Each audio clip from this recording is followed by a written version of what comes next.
Welcome, everybody, to another edition of Exit the Maze podcast. I'm your co host, Scott Jones, with, of course, Dr. Donna Marks. And we are here to talk about all things about addiction and recovery and treatment and really kind of all the things that kind of go around there. Donna, how are you today? Doing fantastic today. Just had a nice little networking coffee morning with other colleagues, and I got to see Karen, our associate. Yeah, And that's one of those things that goes on that people probably don't know about. Is we've got a lot of treatment people, whether they're therapists or they have private practice or even treatment centers, they get together at these. We call them coffee clutches or whatever you want to call them. But a lot of that's about how can we strengthen our community and help more people, and people are looking for answers. We certainly know some places are still stuck in their ways, and that's just the way they are. But there are a lot of good people looking to do things different, aren't there, Donna? well, I think networking is very important because just today, I think I was the only private practitioner there, but I got a couple of cards from different people, and I will refer to those resources. And several people got my card because of the uniqueness of my practice, which I offer the concierge and really work intensively. They sign up for a month or several months up to a year and involve the whole family in the process. So, it was really good to be able to just know those different resources that are available. Not all the treatment centers do the same thing. It was a very eclectic group of people. And it's really very engaging people too. These people show up consistently each time, so you develop relationships and friendships out of them. And I really encourage anybody that's listening, that's in the field, to I don't know how they would sign up though. Somebody sent me an email, but I have no idea who it was. I think it was Hampton from Futures sent it to me. He's always inviting me to things. It's so nice of him. He really makes me feel included. But I'm not sure, how anybody. I guess you just invite someone, or I'm not sure. It's really been word of mouth. Yeah. But if you're interested, if you're in the South Florida area and you want to attend some of these things, you could always give us a call here at Addiction Training Center, and we've usually got a pretty good beat on which ones are going on and when. Are they always up in Stewart? Even if we don't attend, we can point you in the right direction. What's that? Are they always up in Stewart? Well, that one is. That one is Okay. always in Stewart. And was it at the Berry Fresh restaurant? Yes. Yeah, it's a nice place. Great place. Great place to have breakfast after I the went there. game, too. I had breakfast after. I There wound you up go. sitting with a friend of mine who was there, and we had a nice little Excellent. chat. Excellent. But yeah, they have them in Fort Lauderdale. They've got them in West Palm Beach. They've got them Oh, in Del Rey. They've got them in Miami. So they're oh, really good. all over the place. So Oh, well, um, next time I'd like to go to the West Palm. It yeah, was a bit of a trek, and I didn't have any coffee this morning because I was looking forward to having some when I got there. look at Joe Bryan's with us, Donna, Hey, and Joe was there this morning. he was just saying he was there. Yeah, it was nice to see you. I didn't have a chance to chat with you. Yeah, yeah. Well, Joe, thanks for joining us on the show today. Um, no, and it's good that we get to know a lot of different people because, um, as you well know, I mean, any treatment center or even any therapist that says they can help anybody is not the place you want to go. You want to go to places that we specialize in these areas. We really do well in these areas, just like with your practice. You want to know what's wrong so you could decide. You don't work with everybody. You work with people in certain areas. Right, and Um, there's very few treatment centers that I refer to. And Beachcomber, I've always had so much respect for that place and their approach and their location. I love oh, Beachcomber, and I'm very happy with the people that I've referred to Futures also. So it's two different ends of Palm Beach County, but that's good too because sometimes people want to stay close to home. right, right. In Beachcomber, I would not refer that to a kid who wants to have a lot of noise and activity all around him. I'd refer that to somebody who wants to sit and reflect and Peace and uh, quiet, walk have on the peace and quiet. beach. You Yeah. know, and certainly there's places that are better for maybe traumatized women. There's places that are better for people who are older. So it's just good if you're Absolutely. not sure who to refer to. Please ask a professional, ask a professional. Don't just send your kid somewhere or your loved one somewhere because it looks good on the internet. Make sure that Right. you ask a professional, so that way you know if it's really a good fit for them. And there's Because case managers that just do that. They just specialize in treatment centers. And yes, and my daughter started, by the way, she started, Joe knows her, started a website called Warehab, and where to go for rehab is, what it's about. And you can look on there and see, the age, the where it's located. That most of them that she has on there in Florida. And also, what's really exciting about that, the individuals who have been there actually rate the facility like Yelp. So it's good to have that feedback. it is good because you know what? People will research the car they're going to buy more than they'll research where they're going to send their loved one for something that might save their life. It's kind of backwards a little bit. Learn, if you don't know the questions to ask, again, get a professional involved. And certainly call the treatment centers if you're gonna deal directly. Make sure you have conversations with people and you feel comfortable with it. If you don't feel comfortable, look around a little bit more. But anyway, with all that being said, it's great when people get together and we're all trying to do good things. And Donna, that's let's talk about your book for a moment, Exit the Maze. It's about looking at things a little bit differently and trying to improve addiction recovery and actually improve the numbers as far as how much the numbers of people who are recovering, because Right. we're still behind on this. We're still Yeah. not having great success. Right. Well, if anything, I think a lot of places have gone backwards, with the, putting so many people on so much medication. When Yeah. I went into treatment, I said, I'm so depressed. I think I need medication. And I was at Hazleton in Minnesota. They thought, let's wait a year and see, how you're doing. And of course, I've never been on medication. So, well, actually, that's not true. I went through a horrendous period where I was on it for about a month just to get me through it. That was about 18 years ago. But anyhow, I mean, it has become the protocol now instead of it being, like a very necessary and essential part of someone's recovery. So that's one thing. The other thing is, I don't believe that the family is included enough. Having them on the side over here for a few little hours or even a week of the 1 month stay, or I guess it's 3 to 5 days or whatever. I think the family should be in treatment almost as much as the targeted patient, because it is, you can't say it's a family illness and then treat one person in the family mostly. Yeah. The dynamics just don't work that way. And of course, the trauma, a lot of people are addressing the trauma now. I know that places like the Beachcomber always have addressed the trauma. I've had patients in there up to 30 plus years ago, and I know that they do that. And those people have a much better chance of staying sober because, they may not completely heal all their trauma, but at least they know what triggers them and they have alternatives. And then the part of my book that I really zoom in on is we've got to replace addiction with learning how to care and love for yourself, because every addiction is a substitute for love. I don't care if it's sex. I don't care if it's alcohol. I don't care if it's food. I don't care if it's video games. You're doing that to get a feeling, and you're confusing that feeling with loving yourself. So Yeah. that's the big, takeaway from the book, is that, there's a whole thing there on how to substitute the addiction with a behavior. And as we talked about last week, that's emotional, and that's relationships, and that's spiritual. Absolutely. I want to throw in there. Joe's thrown 2 comments at us. I just want to give them a moment here. Joe says that's why he wants to set up a best treatment practices.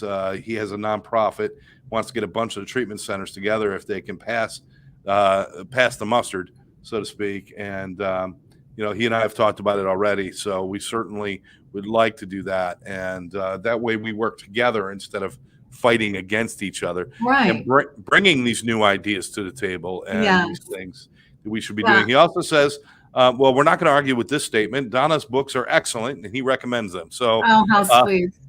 Oh, thank you. Well, we recommend each other. yes, We both been to the rodeo a couple times, been around the block. So Yeah, we've gone through all these du jour methods, and that's great that to have the best practices. And I don't like to judge any facility or any person. I want to inspire people. Like, this is what I have seen over decades of why people relapse, myself included, when I did go through my relapse after 23 years of sobriety. So I want to inspire people that we can always do better, and we can't just keep giving people one addiction to replace another. no, we can't, and I think that's really important. Bob Donnell is with us. Bob Donnell is a good friend of mine. He wrote the book "Your Next Level Now," and Oh, fantastic. he helps people reach higher levels in what they're trying to achieve in their business and in their life. And he's a fantastic guy. We've been doing some other shows together, working with other people around the country. I love the All book about title. Yeah, it's all about self-improvement. You can get that book. It's a great book if you want to pick up a really good read. Again, it's Bob Donnell, and the book is Your Next Level Now. That is such an inspiring title. I know when I was going through COVID and people were canceling left and right for their therapy appointments, and it was my wake-up call. I just written my second book, and I'm thinking, I just think I'm going to. This is my higher power knocking on the door. It's time for a change, and I took my practice to the next level. I took my book writing to the next level. Wrote another book during that time, and I switched from doing just regular psychotherapy. Well, not regular. I was already doing psychoanalysis, but and other kinds of modalities, but to a concierge level where I work intensively with a very limited number of patients, and anywhere from a month up to a year, and sometimes more, because some people have signed on for more. But there's always a way to improve the services we're offering. There's always the next level. It's like spirituality. It is not a destination. It's a journey. It is a process. It's a process. It's a journey, and that's where you're supposed to find your reward and your joy is in that. Yes. Absolutely. And ATC, look at how it's growing and exploding into so many different other ways to reach people, to help them.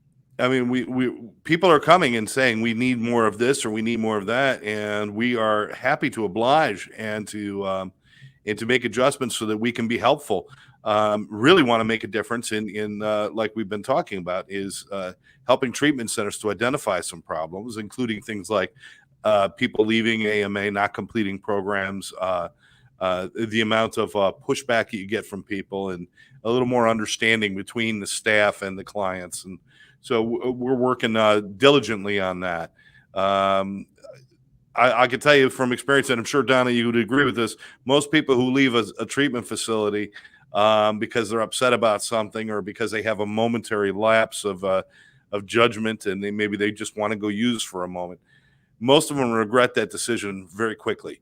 And if we could find a way to keep their feet planted and make them comfortable, they could probably make it through those times, right? Right. How to negotiate with them, like, no problem, you can leave anytime you want. Would you consider, doing something before you go? Like, would you give us like an hour or a day or 24 hours or something like that? But also to properly assess people before you get them in.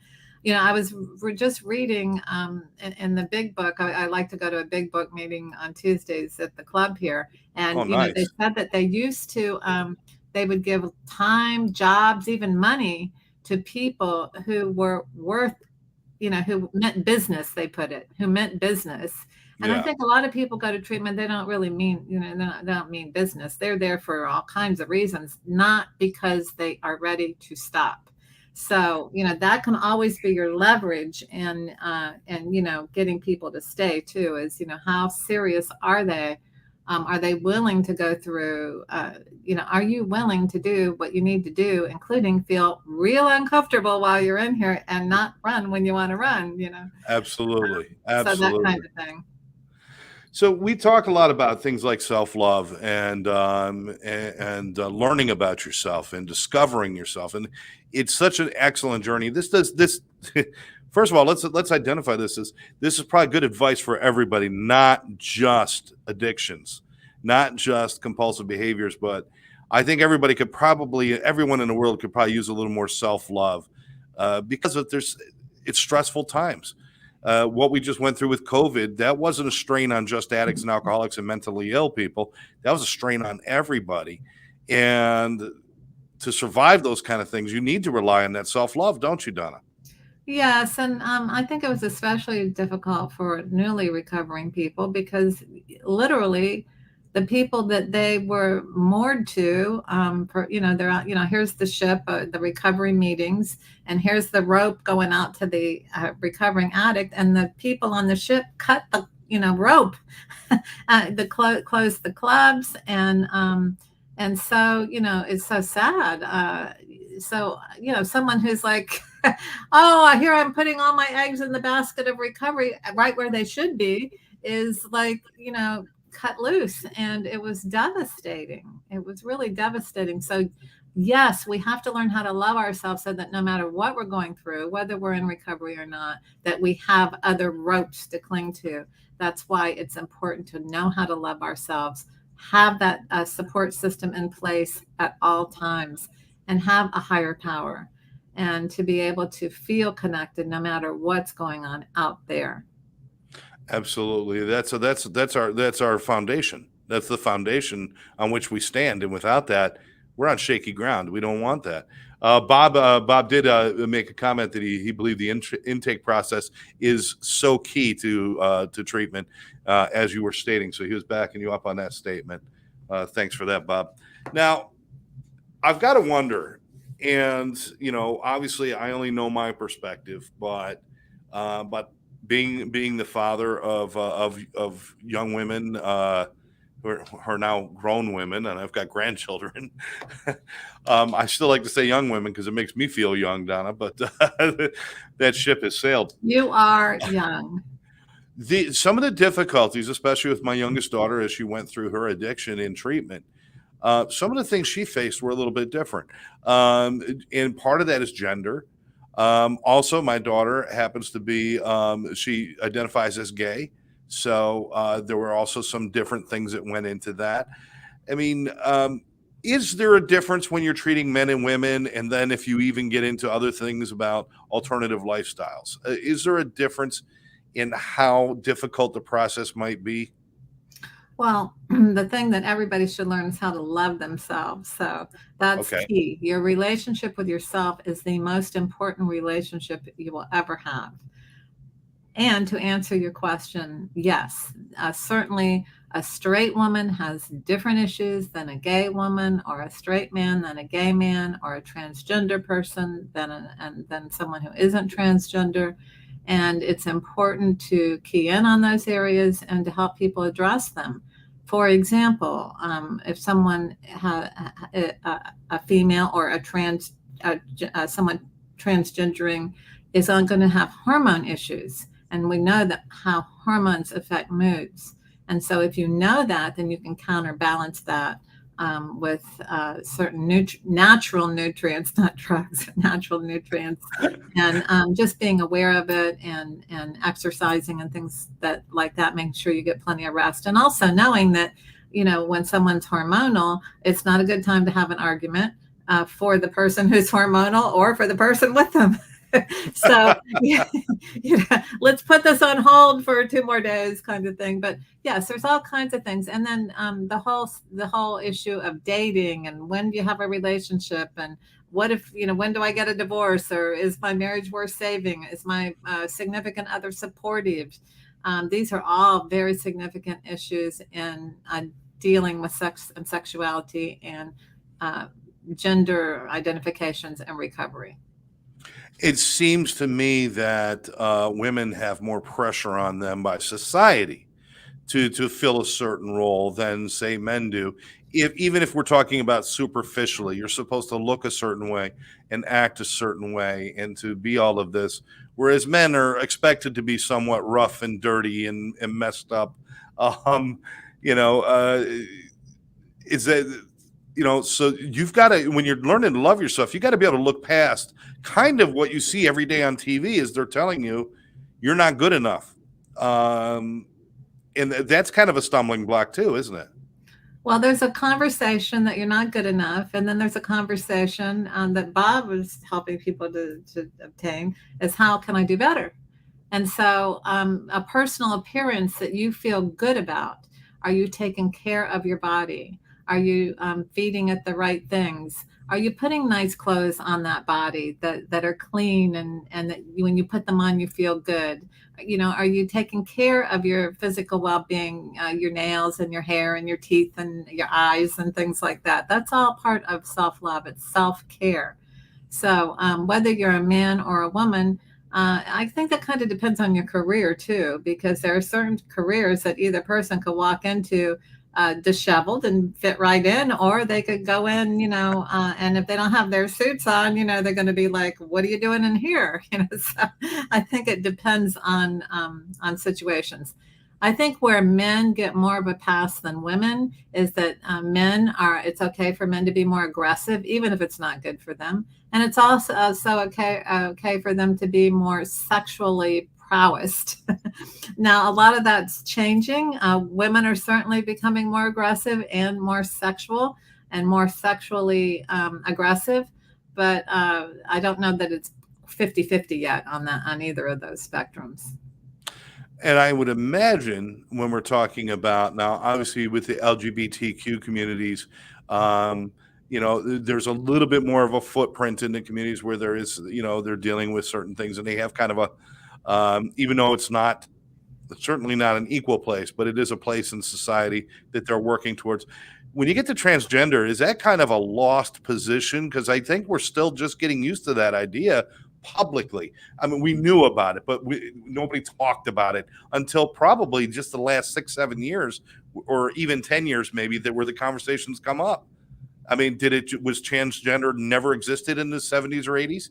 It did. Well, I don't think that talk about it. Well, there's transvestism where someone likes to wear the clothing of the opposite sex. Has been around for many, many centuries. Actual sex change operations, or someone identifying as the opposite sex when they were born into another body. I've been he's working with people like that for 30 years. I think it's more commonly discussed now. That's what I was trying to say. In society, it's more talked about now. Yes. And people are coming more and more out of the shadows, let's say, and being more authentic to themselves and who they are and their lifestyles and their personal preferences. Now, there's a lot of places. I don't want to go too far into this. Maybe this is something we could just continue with in small doses, but there's a lot of places that say they're LGBTQ and transgender. T is the transgender. They say that they're appropriate or friendly.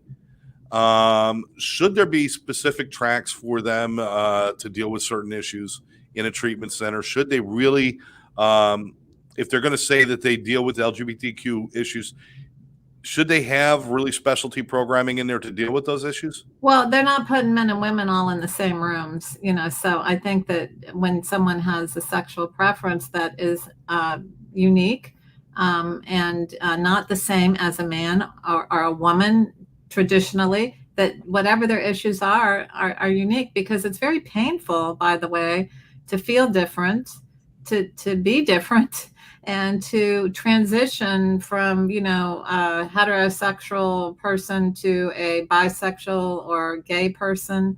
It's very painful for someone to have to face that no matter how hard they've tried, they cannot feel like the sex that they were born with. And so just to kind of slough over that and go, hey, we're all in here, there's one big happy family. Well, that's good and that's important, but it's important also to address those unique issues, not only from the perspective of the sexual preference, but also to help people to come together in treatment and acclimate towards one another, to understand the uniqueness of each individual, and that we're all the same, but we're not all the same. Yes. Because I imagine if you're trying to love yourself or learn to love yourself, if you're being separated and ousted somehow, that's fighting against the current now. I mean, now you've got so you need inclusion, but you also need to understand those particular issues. Lynn is with us. Lynn Serrano, a friend of mine.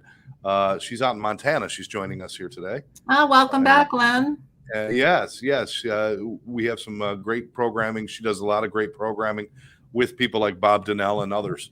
And she's also in the right smack in the middle of the intervention course right now. So fantastic. That's a good thing. So, you know, I guess when it comes to this stuff, how much weight do we put on things like gender identity and things like that when you're choosing a treatment center? How much Well, weight I should you think, put on that? it's one thing to say that I deal, or, a treatment center deals with all these, labels of sexual Yeah. preferences. But do they really? I mean, do they have somebody in there that's an expert in those areas, a psychological expert in those areas? Um, because you don't want to be faking this, and you want to be able to be sure that you understand and that your facility is appropriate for that. And you also want your other patients to understand that the facility does serve all mankind. So, you don't want to set it up so that people are, not Yeah. understanding that coming into it. But some people are just sticking all kinds of stickers all over the place. We do this, we do this, we do this, we do this. And, Yeah. that's not really fair to anybody. Just be sure. And again, a case manager, or even if you're a referring therapist, go look at these places and see what's going on. Same thing with meetings. There's a lot of meetings around here that have lots of transgender people attending. And, Right. that's something you want someone to be able to plug into once they get out of treatment. There's a lot of Absolutely. gay meetings, there's a lot of transgender meetings, there's meetings for every, Hispanics and Latinos, and, so we are all in the boat together again, but we also have different rafts that we get on out of the boat so that we Ab- can have those connections with people who we have more in common with. yes. Yes. I forgot to mention Bob also trained as the interventionist, and he finished his course, and he's saying it was a great course. Thank you. It's Uh, fantastic, and you have several courses on your website, and all of them offer CEUs, which is exciting. Absolutely, absolutely. We have the Exit the Maze course. What we're talking about is on the website as well. So if anybody's interested in that, And you can go Karen's on and course sign on up. brain chemistry, which is so important. Oh, absolutely. So let me ask you something, because we spent a lot of time talking about self love, and I'm convinced. I kind of knew a little bit of that, but once you and I started talking and started recording your course and spending more time with you, and I'm absolutely sold and convinced that without that, you're nowhere. I know for me, I would be nowhere. But there also has to be a change on the outside influences that we have if you're going to do that successfully, because the outside influences I had in my life were very negative. And if I were to surround myself with those negative things, especially being new to self love, it would be really easy for me to abandon that and go into the negative. So it's really important people surround themselves with positive influences, especially coming right out of treatment. And you were just mentioning about the lifeboat. You want to get in the lifeboat with people that you like, right? Hopefully. Hopefully. But those you need positive influences from the outside if you're going to be doing that inner work. Would you How be important is that? comfortable sharing with the audience some of what you mean by negative influences in your life? Oh, absolutely, absolutely. I could share that my brother and I were close for most of our lives. My younger brother, and we went through a lot of difficult times together growing up as children of addicts, and then we became partiers together too. Um, I was sober when I was younger, then I relapsed, but he and I became drinking buddies and companions and best friends and all that. And when I got sober, something didn't feel right with that relationship. And as much as I love my brother and I love him to death, we really lost our major connection. And for me to try to make up that ground on that connection, it would be going backwards for me. I can't make up that ground while he's still doing what I used to do. I can't go back and try to fix that. So I've had to say, listen, I've got to take care of me. I love him, but it can't be a part of my inner circle anymore. And that's been a difficult thing to do. But I know that if I was trying to gain his favor, it would lead me closer to a drink and certainly lead me away from the self acceptance and self love that I have for myself now. So that's Yeah. what I'm talking about. Yeah, that's very sad, and that those kinds of losses have to be mourned. I know when I went into treatment the first time in 1986, the only time I went into treatment, and my best friend said, "You don't have a problem. That's ridiculous." And oh, good, we have someone on Facebook watching. Yeah. And even one of my parents, was like, "What? What do you mean? You don't have a substance problem?" And because I was so highly functioning, and they Yeah. also, liked, me the way I was. That's so true. That happens a lot. so so it was very difficult, losing that best friend, and all my other drinking buddies actually. And I was the least drinking of all of them, so I could see why they said what they were saying.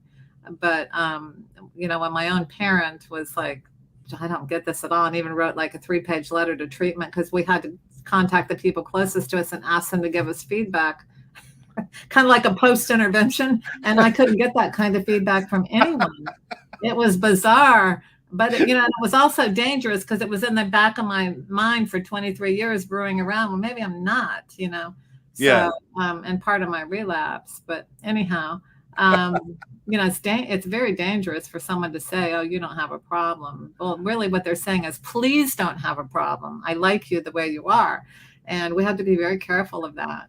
Absolutely. And that's part of the self-love, and finally what I've realized is, I don't care if I have a problem or not. I'm functioning so much better without cigarettes and drugs and alcohol. And I love myself so much more. In fact, I actually like myself too. So it's really Yeah. important to be able to to It's recognize. funny. My father made those statements a few times. He's like, "Well, he goes, you just got to watch how much you drink. You just that's all there is to it. And you don't really know, you don't have a problem." And it's like, Stop drinking so much. and it's like, well, listen, I know he and I had some great days sitting on the porch having a cigar and having a scotch, but he didn't realize when I left there, I went home and I drank myself until I passed out on the kitchen floor, or I went to a bar or 3 bars on the way home between the houses. Right. And so he didn't get to see all of that. And sometimes it's like, well, I tried to keep it hidden from him because I wanted him to think of me as okay. Now we've come to an understanding, and the truth is he's very happy with who I am today. Plus the fact when I visit his house, all of his booze doesn't disappear. So he's very happy with me now. I save him a lot of money now. Oh, that's funny. And we got that's fantastic, Donna. Yeah, we need people to support us. And if they're not, there's a reason why they're not. Either they're threatened by their own addiction, or they don't want us to change, or they're afraid we won't want them anymore in our lives. And and it's amazing how family members will often literally sabotage someone who's in early recovery to get them back in place, to manage. That's how the family member manages their fears, rather than addressing their own fears and growing with the recovering person. They'll sabotage, they'll criticize, they'll not support. They will, why do you have to go to those meetings again? Or who are those losers? Why are you going? Well, those losers sometimes are some of the wealthiest people in the world, some of the most educated people in the world, and some people off the streets that have just come out from under a bridge. But they're all there to help one another and to get better. And so addiction doesn't have a price tag on it, other than if you keep doing it, you're going to go crazy or die. We all know that. But it's every walk of life. In fact, one of my most recent things that I was reading is that there's just as many problems with addiction the more money someone has, because they have more access, and they can buy more things, and they can spend more money on their drugs of choice, whether that's shopping or sex, or drugs or alcohol, food, the best food in the world. It doesn't have to be just alcohol and drugs. No, right. And you're right. The families, I mean, I've seen families, and they're afraid of, first of all, they don't want to look at themselves You know, if this person has a problem, then I got to look at me, and I don't want to look at me. So let's pretend nobody has a problem. There's also, you know, if they start becoming independent and standing on their own, what purpose do I have in their life anymore? I'm the one who cleans up their mess. I'm the one who takes care of them. I'm the one that keeps them under control, and Right. that's a form of control that they have over you. Or the child addict is the one the glue that holds the parents together. Yeah, exactly. Without that, now we're left with just ourselves, and there's not enough left because we've been drained by this addiction. That's what Or addiction we does. It haven't drains been the family. compatible for a long time, and we'll have to face that. Yes, absolutely. There's so much more we could talk about in this, and as a matter of fact, I think we'll pick it up. The next show is really more about damage to families, because I don't think we spend enough time talking about that, and how, you know, we can go into all the roles and stuff. And I know everybody's heard about the hero and the middle child and this and that and the comedian, but these roles are real. Yes, and they are. actually become amplified in an addicted household. Absolutely. So I would love to talk more about that. Hopefully everybody else will join us. We're here on Wednesdays at 1:00. That's Eastern time. What time it is? We're in Montana. I have no idea, but I think it's 1947. No, I'm kidding, Lynn. I'm kidding. You know, I love you. And Bob, thank you for joining us. And the other people, I know there's a bunch of other people that came in and out. I want to thank all of them. And if you're watching a rerun, we want you to invite your friends. And yes, invite your friends. Share this with your friends. You can go right now. You can go to YouTube, Exit the Maze podcast on YouTube. And we're setting up our YouTube channel now. So it's not quite complete, but some of the shows are on there. But you could also catch it on the ATC network on YouTube. And of course, on all of our Facebook pages, Donna's page, my page, and ATC and everything. It's all out there. But I want to ask everybody, please share this with your friends. Make sure you tell people about it, and join us. And as a matter of fact, we were talking about it before. If you would like to join us on the show, just send us a message and tell us about who you are and what you want to do. And we're looking to have guests on the show on occasion. So we want to include you in the conversation, because my mission from writing the book is to, you know, save millions of lives from addiction. And absolutely, you and I can't do. Two of us, you know, can start the ball rolling, but you know, two people started AA. You know, so and now millions and millions. But we want to take that and keep passing the baton forward into more and more people. And so the more people that are on the show and that participate, every time you write a little message, or every time you watch, or every time you tell someone, you could be saving a life from addiction. Absolutely. And by talking to us and sharing with us, you know, we learn also. We continue to learn, and we continue to grow. And so that our mission of helping other people can become more powerful. So we need all of you to do that. We need all of you.